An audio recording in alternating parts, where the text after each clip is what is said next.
Talk real estate little segment, video. show, whatever we call it. Today we're going to be talking about buyers. So some tips to help you when you're starting your home search and some things you can do to make the process go a little smoother. Yeah, well, let me start it out by asking you. I'm a brand new buyer just thinking about purchasing a house. I made that decision. I'm going to do that. Where should I start looking for houses? You should definitely start looking online. There's so much information out there. There's some great search engines for you to look at.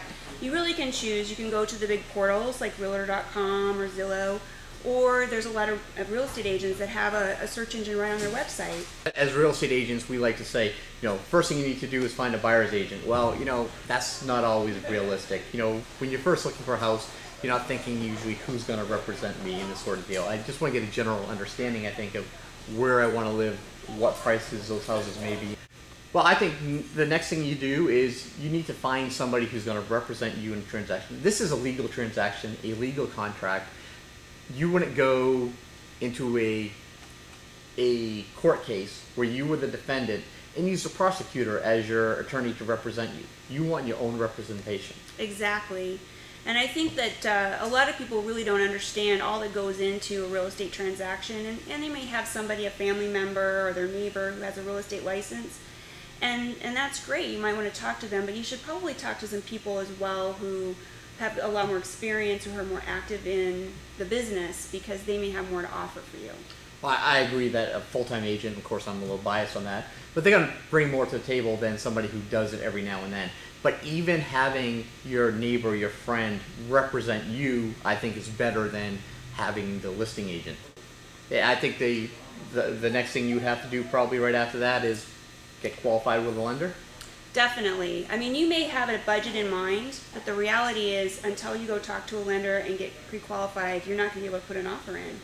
You've got to run through the entire documentation process, get pre-qualified before you can actually put an offer in. So you might as well just get it out of the way. You don't have to use your real estate agents, lenders that they use, but I think it's a great idea if you do talk to them. And the reason is, right now, I see the biggest problem people are running into is when they purchase a foreclosure or something that has a close-on date in 30 days. Their lender is taking 45, 60 or more days to do. They're not getting them done in time, and when that comes up, there's $100 per day. Or you may lose the house completely. You may go with the next buyer who's ready to close. Yeah, and you lose your earnest money. Exactly. So I think the reason that I know that there are a few lenders that I recommend, and the reason I recommend them is they have a long history track record of being able to close deals on time almost every time. Exactly. And even more than that, they actually have a relationship with you, so it matters to them if they close the deal. If you go with a big box bank, it's 1-800 number, and they don't care, you're just another manila folder to them. But if it's somebody that you've got a relationship with, I think they'll go the extra yard for you to make sure. Right. All right, so you're all set. You've got your real estate agent, your buyer's agent, you've got your money all set up to pay for the house. Where are you going to find the best deals? I think the first question you really need to ask yourself is, when do you need to be in that house? And there's different time frames. Right now we've got that first-time home buyer tax credit. You've got to be under contract by April.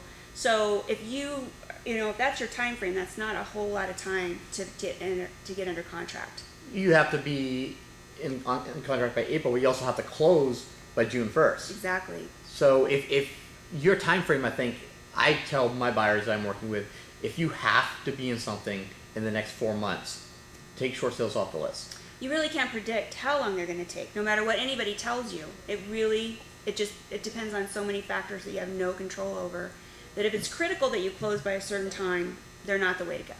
But I think if you have time, if you have some flexibility, I think your best bet right now is going after short sales. If you have a market value of, let's say, $200,000, if that's a foreclosure unit, the bank's going to try to get $200,000. Exactly. And if not, they're going to get pretty close to that. And there's a high demand right now, so it's rare that you see these bank-owned properties being negotiated down below the asking price. In fact, sometimes it's multiple offers and it sells for above the asking price. And I was actually just reading yesterday that every time Bank of America forecloses on a house, they pay a manager $3,800 per house just to foreclose on it. That is just day one, this $3,800 built-in cost for them. And then there's your carrying costs on top of that. So if it's something that's going to foreclosure, it's worth $200,000 and they can get $200,000 for it, really they're probably only getting about $160,000 for that house. So a short sale makes a lot of sense, saves them money. They're willing to negotiate that, that price a little bit in order to save themselves the foreclosure costs. So there's a lot of times a good opportunity though. Even if the list price is a certain amount, a lot of times you can come in and give a reasonable offer for a short sale, and the bank will take a look at it. If it makes sense, they'll accept it. Sure, because if on that same house, if you were to offer $180,000 as a short sale, Bank of America knows they'll only get $160,000 if it goes to foreclosure. So even though you're getting it less than market value and a better deal for you, it's also a better deal for the bank. And now I know what I'm looking for. I now know my time frames, what's probably going to be the best deal for me. Now I want to go see houses. Now what? That's the fun part, isn't it? Shopping. Yeah, sometimes. Everybody loves to go shopping. But what I found is people are all excited to get in the car and go look at houses. But if you don't have a good plan in mind, you're going to get fatigue, buyer fatigue I call it, where you look at house after house after house and you're not making any forward progress in actually finding a house to buy. So for my buyers, I suggest that we narrow the list down as much as possible online without actually going to the homes. Narrow it online. Maybe they can drive around and see outside the homes and narrow the neighborhoods and whatnot. But by the time we're looking inside the home, they should have a really good idea of what they're looking for. And keep the list short, maybe 4, 5, 6 maybe houses at a time. And then at the end of every trip, you need to go through and rank those homes and eliminate the ones that aren't going to work for you and don't think about them anymore and focus just on the ones that are close to meeting your criteria. And one of my pet peeves, and I've done videos about this in the past, is showing up to we have 4 houses we're going to see today. I show up to see those 4 houses and now I give you a list of another 3 houses I want to add in. Mm-hmm. It makes it really difficult because first of all, I may have only scheduled enough time to show you this many houses. I may have another appointment. If somebody's living in those houses or there's an alarm in the house, we're going to need permission to enter the house. Exactly. And, we could end up driving, when I get my list from my buyers, these are the houses we want to see today, I set up a route that makes sense so we're not going back and forth. Or if we add in houses in the last minute, could be driving all over the city. And you don't really know what the story is for those homes. They may be under contract, Sometimes the information that you might as a consumer or buyer get off the internet, it may not be the most accurate. So sometimes you're looking at a house that's already under contract. So I think it's the most efficient is to just work with your buyer's agent. You've picked somebody that you trust who's gonna take you through the journey. And just work through them. And if you see something that you like, give them a call or shoot them an email and let them know, hey, here's a house that I just drove by or whatever, and let them research it before you go out on a shopping trip.